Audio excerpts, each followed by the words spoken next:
Okay, thank you. So we have two questions. Let me see, make sure I've got them. Yep. So two questions. One is, what is the current US and Canadian research, or what research is there about the economic conflicts of interest in those individuals involved in the process, the political process of approving or recommending new build prisons?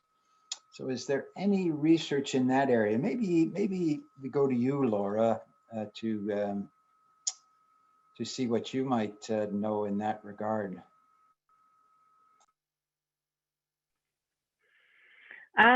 I have not come across any research that specifically looks at economic conflicts of interest.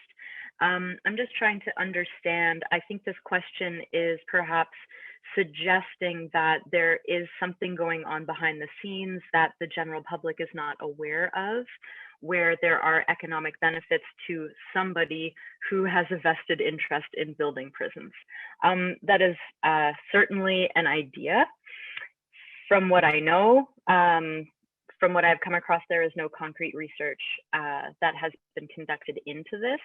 This is where applying for access to information, as Colleen was suggesting, before the panelists presented, applying for some of that information that is kept confidential by the Ontario government might help shed light on the decision-making process in this specific case. So again, as Colleen mentioned, it would be really interesting to see, has the Ontario provincial government actually looked at 100 other sites to build this prison? I personally would love to know a bit more about what happened to the previous Ontario government's plans that they had set in place to, for example, vet charges through Crown prosecutors, through an embedded Crown pilot project. What happened to those initiatives to meaningfully address the issues in the bail and remand system? Right, okay, well, thank you for that. And just quickly, Aaron, are you familiar with anything in that regard? Laura's right. I don't think there's any research on that, but there's a lot of important questions that need to be answered.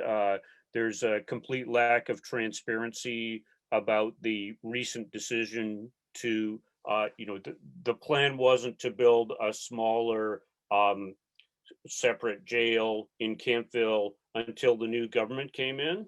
And there's somebody is going to make lots and lots of money off it. So we estimate it's going to cost $250 million to build, maybe 20 million a year to run. So somebody's going to make lots and lots of money, and it'd be good to do some digging and find out who's going to make money off of it. But yeah, there's all kinds of problems around the lack of transparency. And maybe that's the biggest message there, is the need for greater transparency so that we can rule out these kind of possibilities, right?